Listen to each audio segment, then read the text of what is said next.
ರಾಘವೇಂದ್ರ ರಾಜ್ಕುಮಾರ್ ಅವರ ಮಗ ಯುವ ರಾಜ್ಕುಮಾರ್ ಅವರ ಕುಟುಂಬದಲ್ಲಿ ಬಿರುಕು ಕಾಣಿಸ್ಕೊಂಡಿದೆ. ಈಗಾಗಲೇ ಡೈವರ್ಸ್ ಅಂತಕ್ಕೂ ಕೂಡ ಬಂದು ನಿಂತಿರುವಂಥದ್ದು. ಈ ಬಗ್ಗೆ ಮಾತಾಡೋದಕ್ಕೆ ನಮ್ಮ ಜೊತೆಗೆ ಯುವ ರಾಜ್ಕುಮಾರ್ ಅವರ ಮಾವ ಪಡವಾರಳ್ಳಿಯ ಭೈರಪ್ಪನವ್ರ ಜೊತೆಗಿದ್ದಾರೆ. ಅವ್ರನ್ನ ಮಾತಾಡಿಸ್ತಾ ಹೋಗ್ತೀನಿ. ಸರ್, ಏನು ತೊಂದರೆ ಆಯ್ತು ಸರ್ ಅವ್ರಿಗೆ ಇಬ್ಬರು ನಡುವೆ ಅಂತ? ಪ್ರಾಬ್ಲಮ್ ಏನು ಅಂತಲೇ ಗೊತ್ತಿಲ್ಲ. ಇಬ್ಬರು ಚೆನ್ನಾಗೇ ಇದ್ದರು. ಇವಳು USA ಹೋಗಿ ಬರುವಾಗ ಇದೆಲ್ಲ ಪ್ರಾಬ್ಲಮ್ ಸ್ಟಾರ್ಟ್ ಆಗಿ ನನಗಿಷ್ಟ ಇಲ್ಲ, ನೀನು ಬಿಟ್ಬಿಡು ಅಂತ ಶುರು ಮಾಡಿದ್ರು. ಅಂದರೆ ಇದು ಲವ್ ಮ್ಯಾರೇಜ್ ಆಗಿದೆ ಹೇಗೆ ಸರ್ ಆರಂಭದಲ್ಲಿ ಇರ್ತದೆ? ಲವ್ ಮಾಡಿದ್ರು ಅವರು. ಆಮೇಲೆ ನಾವೆಲ್ಲ ಸೇರಿಕೊಂಡು ಒಟ್ಟಿಗೆ ಅರೇಂಜ್ ಮ್ಯಾರೇಜೇ ಮಾಡಿದ್ದು. ನಾನು ಮೈಸೂರಲ್ಲಿ ಮದುವೆ ಮಾಡ್ತೀನಿ ಅಂತ ಹೇಳಿದ್ದೆ. ನಮಗೆ ಪ್ಯಾಲೇಸ್ ಗ್ರೌಂಡಲ್ಲೆಲ್ಲ ಮಾಡೋಷ್ಟು ಇಲ್ಲ, ನಾ ಇಲ್ಲೇ ಮಾಡ್ತೀನಿ ಅಂದಿದ್ದೆ. ಆದರೂ ಏನೋ ಕೊನೆಯಲ್ಲಿ ಆಯಿತು ಅದು ಇದು ಅಂತ ಏನೋ ಕೇಳ್ಕೊಂಡ್ರಲ್ಲ ಅಂತ ಅಲ್ಲೇ ಮಾಡ್ದು. ಆರಂಭದಲ್ಲಿ ಇಬ್ಬರು ಕೂಡ ಚೆನ್ನಾಗೇ ಇದ್ದರು. ಎಲ್ಲ ಸೋಷಿಯಲ್ ಮೀಡಿಯಾದಲ್ಲಿ ಇರ್ಬೋದು, ಎಲ್ಲ ಕಡೆ ಒಟ್ಟೊಟ್ಟಿಗೆ ಕಾಣಿಸ್ಕೊಳ್ತಾ ಇದ್ರು. ಯಾವ ಕಾರಣಕ್ಕಾಗಿ ಬಿರುಕು ಕಾಣಿಸ್ಕೊಂಡಿದೆ ಅಂತ ಅನ್ಸುತ್ತೆ ಸರ್ ನಿಮಗೆ? ಅವ್ರೇನು ಕಾರಣ ಅಂತ ಅದು ಇದು ಅಂತ ಏನು ಹೇಳ್ತಾ ಇಲ್ಲ. ನನಗಿಷ್ಟ ಇಲ್ಲ, ಅಷ್ಟೇ ಹೇಳೋದು. ಅದು ಒಂದೇ ಒಂದು ರೀಸನ್, ಅದೊಂದು ಹೇಗೆ ಒಂದು ವರ್ಡ್ ಆಗಿ ಸರ್ ಹೇಳೋಕ್ಕಾಗತ್ತಾ ಅಂತ? ಇಲ್ಲ, ಅದೇನೋ ಗೊತ್ತಾಗ್ತಿಲ್ಲ ಸರಿಯಾಗಿ ನಂಗೂ. ಓಕೆ, ನಿಮ್ಮ ಮಗಳು ಯಾವತ್ತೂ ಈ ಥರ ತೊಂದರೆ ಆಗ್ತಾ ಇದೆ ಬಂದು ಏನು ಹೇಳಲಿಲ್ವಾ ಅಂತ? ಮಗಳು ಯಾವತ್ತೂ ಹೇಳಿಲ್ಲ. ಈಗ ನಾನಾಗಿ ಕೇಳಿದಾಗ ಅವಳು ಅಮೇರಿಕಾದಲ್ಲಿದ್ದಾಗ ಅಲ್ಲಿಂದ ಚೂರು ಹೇಳಿದ್ಲು, ಅಳ್ತಾ ಇದ್ಲು ಜೋರಾಗಿ. ಆಮೇಲೆ ಬೇಡ ಬಿಡು, ಹೇಳ್ಬೇಡ, ಇನ್ನು ಬಂದಮೇಲೆ ಮಾತಾಡೋಣ ಅಂತ ಸುಮ್ಮನೆ ಆಗ್ಬಿಟ್ಟು. ಅಂದರೆ ಏನು ತೊಂದರೆ ಆಗಿತ್ತಂತೆ ಸರ್ ಅಂತ? ಸುಮ್ಮನೆ ಬಾಯಿಗೆ ಬಂದಂಗೆ ಮಾತಾಡೋದು, ಏನು ಬಾಯಿಗೆ ಬಂದಂಗೆಲ್ಲ ಹೇಳೋದು, ಈ ಥರ ಎಲ್ಲ ಮಾತಾಡ್ತಾರೆ ಅವರು. ಎಲ್ಲರೂ ಒಬ್ಬರಲ್ಲ, ಎಲ್ಲರೂ ಮಾತಾಡ್ತಾರೆ. ಅವ್ರ ಮನೇಲಿರೋದೇ 4 ಜನ ಮಾತಾಡ್ತಾರೆ ಅಂತ. ರಾಘವೇಂದ್ರ ರಾಜ್ಕುಮಾರ್ ಅವ್ರ ಹೆಂಡತಿ, ರಾಘವೇಂದ್ರ ರಾಜ್ಕುಮಾರ್ ಅವ್ರ ಹೆಂಡ್ತಿ, ಅವ್ರ ಮಗ, ಈ ಮಗ, ಅವ್ರ ಮಾತೆಲ್ಲ ಕೇಳ್ಕೊಂಡು ಇವ್ನು ಮಾತಾಡೋದು. ನಡಿ, ಈಗ ಶುರು ಮಾಡೋಣ. ಕೇಸರಿಯಿಂದ ಮನೋಲ್ಲಾಸ ಮನಸ್ಸು ಮತ್ತೇರಿ ಕುಣಿದಾಡಿದೆ ನೋಡು, ಮನಸ್ಸು ಮತ್ತೇರಿ ಕುಣಿದಾಡಿದೆ ನೋಡು. ಕ್ಷಣ ಕ್ಷಣವೂ ಆಚರಿಸಿ ಕೇಸರಿ ಹಬ್ಬ. ವಿಮಲ್ ಬಾಯಲ್ಲಿ ಹೇಳಿ ಕೇಸರಿ. ಹೀಗೆ ಯಾಕಂತಂದರೆ ಭಾಳ ದೊಡ್ಡ ಕುಟುಂಬ ಸರ್, ದೊಡ್ಡ ಮನೆ ಅಂತ ಹೆಸರು ಪಡೆದಿರುವಂಥ ಕುಟುಂಬ. ಇದು ಬೇರೆ ರೀತಿಯಾದ ಮೆಸೇಜ್ ಕೊಡೋದಿಲ್ವಾ ಅಂತ? ಯಾವುದು ಮೆಸೇಜ್ಗಳು ಬೇರೆ ರೀತಿ ಹೋಗೋದಿಲ್ವಾ ಅಂತ? ಹೋಗುತ್ತೆ. ಇವ್ರು ಮಾಡಿರೋದು ಜನ ಗೊತ್ತಾದಾಗ ಜನ ಈಗ ಆಲ್ರೆಡಿ ಹೇಳ್ತಿದ್ದಾರೆ ಜನ. ಯಾಕೆಂದರೆ ಇದು ಮೀಡಿಯಾದಲ್ಲಿ ಈಗೆಲ್ಲ ಇವತ್ತು ಬಂತಷ್ಟೇ. ಜನಕ್ಕೆ ಗೊತ್ತಾಗ ಆಗಲೇ 6 ತಿಂಗಳಾಗಿದೆ. ಓಕೆ, ನಮಗೆ ಗೊತ್ತಿಲ್ಲ ಅಂತ ನಾವು ಅಂದ್ಕೊಂಡಿದ್ದು. ನಮ್ಮನ್ನು ಕೇಳೋರು ಬಂದು. ಯಾವತ್ತು ಸರ್ ಫಸ್ಟ್ ಅವರು ಡೈವರ್ಸ್ ವಿಚಾರವಾಗಿ ನಿಮಗೆ ಪ್ರಸ್ತಾಪ ಮಾಡಿದ್ದು ಅಂತ? ನಮಗೆ ಗೊತ್ತಾಗಿದ್ದೆ ನವಂಬರ್ಲಿ. ಓಕೆ, ಯಾರು ಬಂದು ಹೇಳಿದ್ದು ಸರ್? ನನ್ನ ಮಗಳು ಹೇಳ್ತಾರೆ, ಈ ಥರ ಗಲಾಟೆ ಮಾಡ್ತಾವ್ರೆ ನನ್ನ ಮೇಲೆ ಈ ಥರ ಅಂತ ಹೇಳಿದಾಗ ಯಾಕೆ ಏನು ಅಂತ ಅಂದ್ಬಿಟ್ಟು ಅವತ್ತು ಹೋದಾಗಲೇ ಗೊತ್ತಾಗಿದ್ದು. ಓಕೆ, ಅಂದರೆ ನಿಮ್ಮ ಜೊತೆ ಬಂದು ಮಾತಾಡಿದ್ರೆ ಹೇಗೆ ಸರ್ ಅಂತ ಯುವ ರಾಜ್ಕುಮಾರ್ ಅವರು? ಮಾತಾಡಲಿಲ್ಲ. ನಾವೇ ಕರೆದೆ, ಬಾ ಇಲ್ಲಿ ಕೂತ್ಕೊಂಡು ಮಾತಾಡು ಅಂತ ಅಂದರೆ ಅವ್ರ ಅಪ್ಪ ಅಮ್ಮ ಬಂದು ಮಧ್ಯದಲ್ಲಿ ಮಾತಾಡೋಕ್ಕೆ ಬಿಡಲಿಲ್ಲ. ಓಕೆ, ಏನಂತ ಮಾತಾಡೋದು? ಏನು ಜಗಳ ಇಲ್ಲ ಅಂತ? ಏನು ಜಗಳ ಇಲ್ಲ, ಮಾತಾಡೋಕ್ಕೆ ಬಿಡಲಿಲ್ಲ.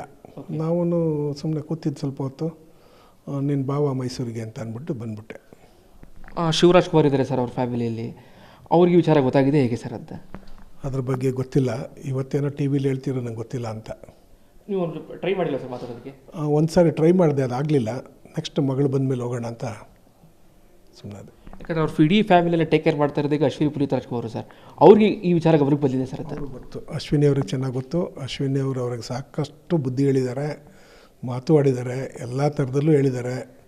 ಅವರು ಕೇಳೋ ಮಟ್ಟದಲ್ಲಿ ಇಲ್ಲ ಅಂತ ಗೊತ್ತಾದಾಗ, ಶ್ರೀದೇವಿ ನಿನಗೇನು ಬೇಕು ನೀನು ಮಾಡು, ನಿನಗೇನಾದರೂ ಬೇಕಾದ್ರೆ ನಂಗೆ ಫೋನ್ ಮಾಡು, ಮಾತಾಡು ನೀನು ಅಂತ ಅಂದ್ಬಿಟ್ಟು ಧೈರ್ಯ ಹೇಳಿದ್ದಾರೆ ಮಗಳಿಗೆ.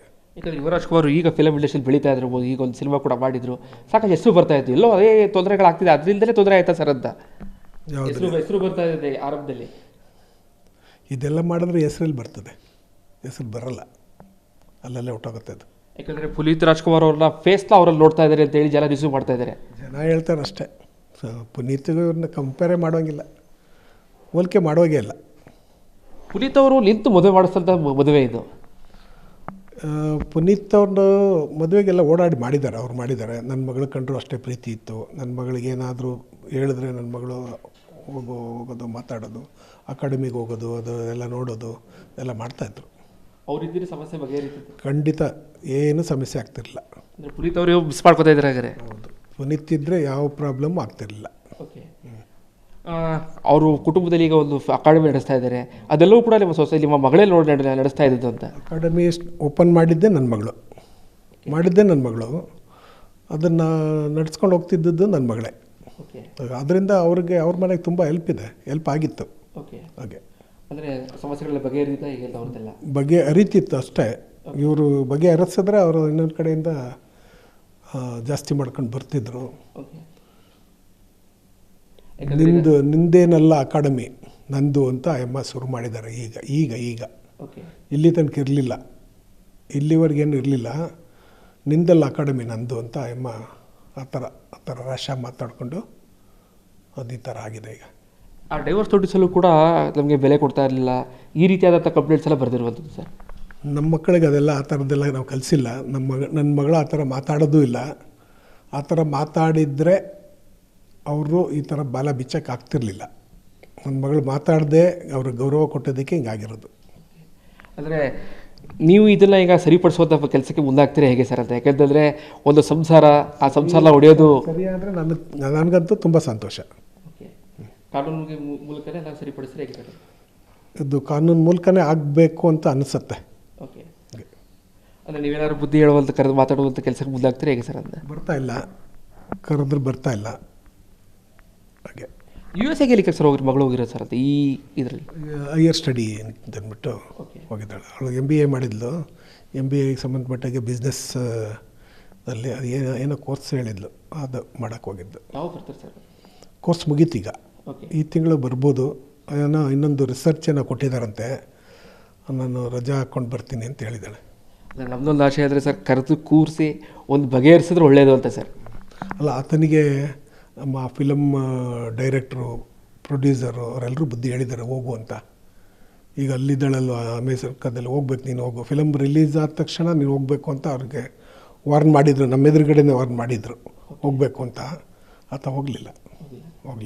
ಏನಾದ್ರು ಬೇರೆ ಅಫೇರ್ ಹತ್ರ ಇದೆ ಸರ್ ಅದು ಯುವರಾಜ್ ಕುಮಾರ್ಗೆ ಅಂತ?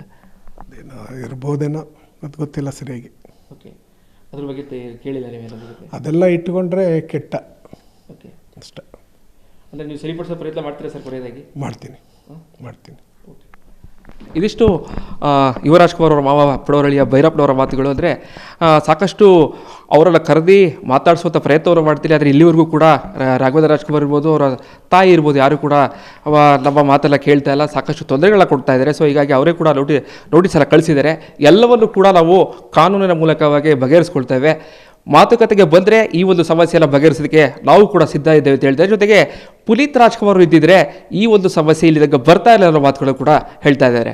ಕ್ಯಾಮ್ರಾ ಪರ್ಸನ್ ಸಚಿನ್ ಜೊತೆಗೆ ವಿನೋದ್ ಪಡವರಳ್ಳಿ, ಪಬ್ಲಿಕ್ ಕನ್ನಡ.